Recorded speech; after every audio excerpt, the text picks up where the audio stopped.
Well, here we are starting off chapter 13 of our material, talking about political transformations. We're going to look at empires and the encounters that they have with one another. Remember, during this time period, change speeds up. Everything starts to go faster. This time period we know a whole lot more about than we know a lot about any of the previous time periods. We have more records. We have a lot more written material during this time. And it's starting to get really interesting for me because a lot of the stuff that goes on during this time period actually has an impact on us today. We're going to start off looking at this picture of the Mughal Empire. I'm going to ask you a few questions. What does this painting show? I want you to get a piece of paper and I want you to write down your answers to these questions and have them for the next class period. What does this painting show? The second question. Take a good look at the men in the lower left. Examine their dress. Look at this. The men in the lower left. Examine, look at their clothing. Who might these men be? Finally, look at the center character, the figure at the center of the image. Question number 3 is, what seems to be the foundation of this individual's authority? Get a real good look at this guy. Take a look and try to decide what his authority comes from. Now, when it comes to European empires in the Americas, the issue of geography and winds comes into play. Europe had a decided advantage for access to the Americas.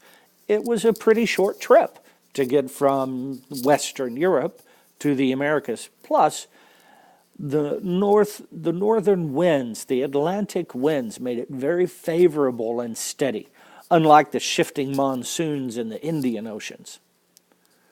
For number 2, the European marginality and land hunger and social drives. The European weaknesses, such as being on the margin of the trade network.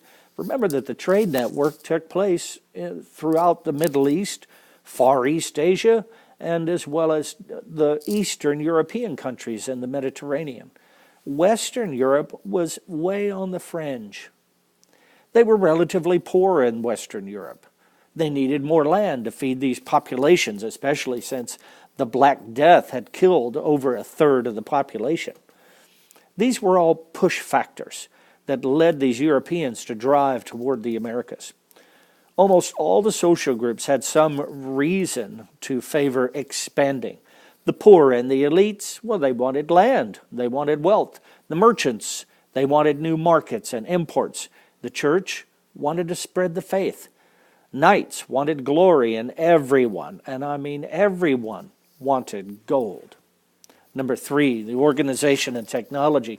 The nearest constant interstate rivalry manifested itself in competition on the seas. These ensured that the states and trading companies had the organization to take on the project of overseas expansion.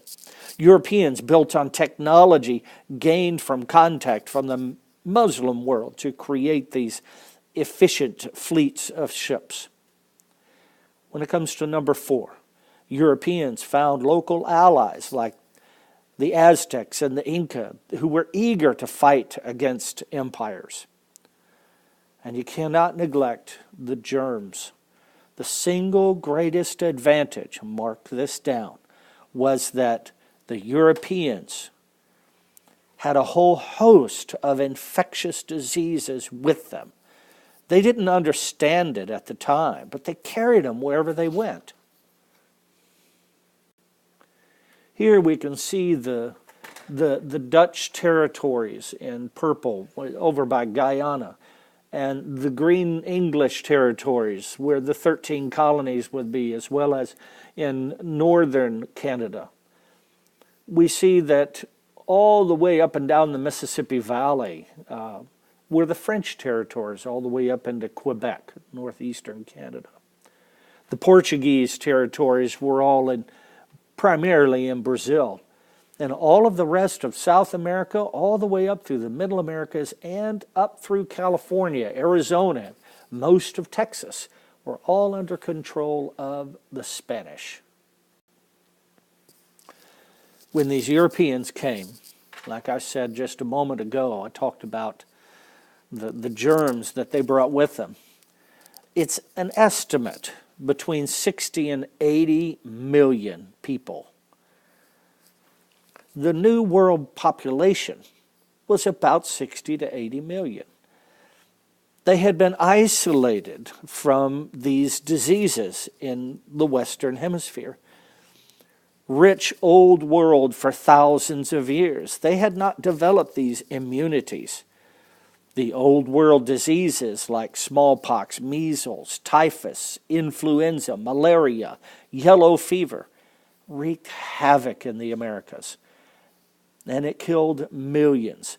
In some places, 90% of the population died. Central Mexico went from a population of 10 to 20 million down to only 1 million in 150 years. It wasn't until the late 17th century, that's the late 1600s, that the population began to recover, but that only happened in a few places. This mass death opened up these continents for these Europeans and African slaves that were coming over from the Eastern European and for Africa. The Columbian Exchange. The Europeans who came to the Americas not only brought themselves and their germs, they brought their animals, like, well, domesticated animals like horses and cattle, but they also brought pests like rats. They brought their plants, domesticated plants, as well as their weeds. Horses, pigs, these played a huge role in this new continent. And number two, the corn and potatoes ended up going back to Europe. So there's a trade here, germs, plants, and animals for corn and potatoes. These were the two most significant food crops to come from the Americas. Corn, you'll also need to know it as maize, and potatoes. Both of these high in starch, which if you know when you eat it, it becomes sugar when you eat it. So this brought about a huge sugar high. Potatoes had their greatest impact in Europe, especially Ireland, but the sweet potato was incredibly popular in China. American crops, like these potatoes, corn, and peanuts, spread throughout China, made up 20% of their agricultural produce by the early 20th century. On number three, the American tobacco and chocolate, Chinese tea and Arab coffee. As a truly global exchange developed, people began to consume a variety of stimulants. Tobacco became popular in Europe and China. And then there was the silver slaves and sugar. These global networks transported commodities like silver from the Potosi mine in the Andes, human beings from Africa, and sugar increasingly from the Caribbean, which was perfect for growing sugar. New producers and transporters could become famously wealthy in this process. The biggest winner was Europe, both in wealth that it extracted from the New World and demographic growth. Thanks to the Columbian Exchange, the previously poor, marginal Europe could now enter into trade and competition with these huge, wealthy Asian societies. Your Spanish teachers are going to enjoy this part of our class. We're going to talk about the lands of the Aztecs and the Incas, the encomienda. You're going to have to help me on the Spanish. These were a series of Spanish colonial legal systems for controlling land and labor. In the first, the Spanish settlers were given control over a community and allowed to extract wealth and labor as they saw fit. Well, as the abuses obviously would come from this system, a second system was built. It was more direct government supervision, but it still had its abuses.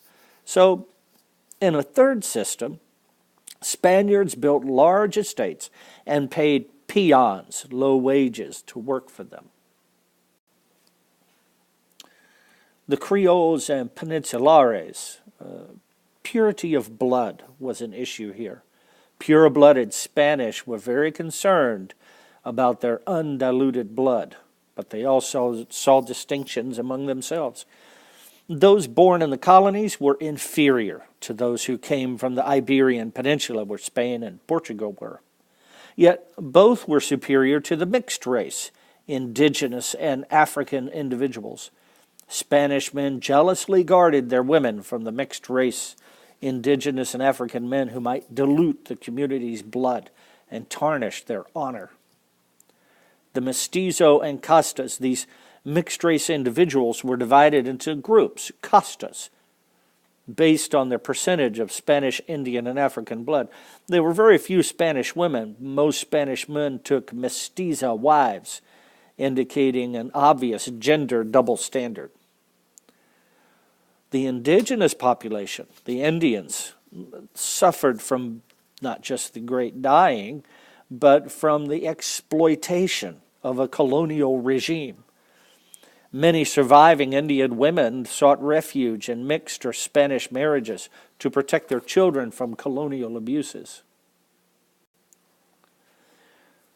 The Portuguese Brazil's monopoly. After learning about the sugar from Arabs in the Mediterranean, the Portuguese pioneered sugar production in Brazil. They enjoyed a 100-year-long monopoly until the British, Dutch, and French got involved in the Caribbean islands. Later, intensive and international mass markets, sugar production and refining was extremely labor-intensive. They needed lots of people to do the work. And it created a lot of a need for an organization and industrial factories that were still yet to come. Labor demands couldn't be met by those who were actually indigenous to this Western Hemisphere. They had to come from somewhere else. Well, where did we turn? We turned to Africa and the mulattoes. 80% of the Africans taken to the New World went to sugar plantations in Brazil and the Caribbean. These colonies maintained large populations that were born in Africa and recently enslaved, in contrast to North America, where most of the slaves were born actually in the New World. Brazil had a large population of mixed-race individuals with African lineage called mulattoes. Rather than the clear racial divisions of North America, red, white, and black, Brazil had numerous categories of mixed races with different levels of social status. Now take a look at this picture. What are the people in this picture doing? And where does this take place? So I want you to write a description about the work that's being performed in this picture. I also want you to explain the three small figures to the left of the scene. The tallest one of the three looks like an older woman. The other two, tell me what you think. The third thing I want you to write about is I want you to talk about the man, the standing male figure on the right front of the image. Who would this man be? Think about it and give me your answers when we come back to class. As Spain and Portugal were wealthier and seized more colonies first, well, the British were left with the leftovers, the dregs of the Americas. New England seemed underproductive and they didn't have the wealthy mines. Well, British society was changing at the time. There were lots of disputes between the kings and nobles. There were civil wars. There was an uprising merchant class, Catholic versus Protestants, brought in large numbers of dissenting religious groups who wanted freedom in the colonies. In New England colonies, they established family-run small farms, unlike the hereditary land estates of Old England or the large haciendas or plantations to the south. While the intense social stratification of Europe was not necessarily important to New England, the conservative Protestant communities were extremely patriarchal, and they did limit women's rights. There were colonies of settlement with few surviving indigenous peoples and a few African slaves. As British women came in large numbers, the white population was self-replicating. There was a little mixing of the races at the time. Unlike the Catholic colonies to the south, the Protestants had much less interest in converting the native people, but they did encourage literacy among the white population. Also, in contrast to the Spanish colonies, there was no strong royal bureaucracy. There were trading companies, wealthy sponsors, and self-governing communities.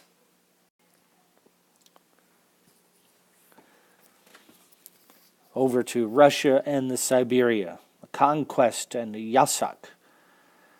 After the Russian state used its military to conquer an area, the local population would be forced to pay Yasak, or tribute, a tax. In Siberia, this would be in the form of soft gold, what we call furs, and that was the region's main export at the time. As Russian settlers moved in, they spread their language and religion. They also disrupted the pastoralist way of life. Soon the local population became dependent on the Russian merchants for alcohol, sugar, grain, and other imports. Epidemic diseases impacted the previously isolated local populations, just like it happened over in the Americas. Here we can see a map of the different expansions. You'll want to spend some time with this, but you're not going to have to memorize the map. Russia does become multi-ethnic. By conquering a variety of peoples in the west, south, and east, Russia had numerous different ethnicities and religions to its holdings.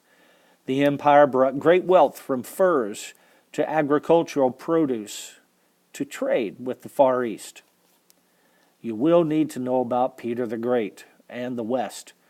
In the West, Russia competed with other states and empires. They annexed lands as far west as Poland and the south parts of the Ottoman Empire. Despite these victories, the contact with the West showed some of Russia's backwardness.